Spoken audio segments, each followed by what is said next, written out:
Magandang araw po mga bossing, buwan na ng Hunyo pero patuloy po tayo sa pamimigay ng mga hot numbers araw-araw po. Palala po ay maging responsable tayo sa pagtaya, tumaya lang sa abot ng acting makakaya at bawal po ang bata. At ito na ang mga hot numbers natin sa araw na ito. Para sa pula ito ang mga clue guide numbers, dagdagan nyo ang mga clue numbers at para mabuo ang tatlong numero sa Swertres pumili sa mga berde para sa single digits at sa dilaw para sa double numbers at ang puti ay para sa S2 numbers. Ang mga clue numbers ay basihan nyo sa pagpili ng mga hot numbers. Maraming salamat sa pag-follow at pag-like and share sa mga videos. Araw-araw antabayan ang mga results mamayang 2L, 5L, 9L. Maraming salamat po. Buenos dias.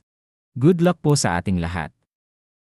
Magandang araw sa inyong lahat mga followers, subscribers, viewers sa Ray Swertres TV. Bossing, ito na po ang mga clue numbers, tips o guide numbers sa araw na ito. Palala, ang mga numbers na ito ay dalawa lang. Ang gagawin nyo lang ay pumili sa mga guide numbers at tingnan nyo sa mga hot numbers kung mag-match ba. At para mabuo nyo ang tatlo numero sa Swertres, pag-aralan maigi kung paano mag-match up ng numero. Maraming salamat po sa inyong lahat mga bossing.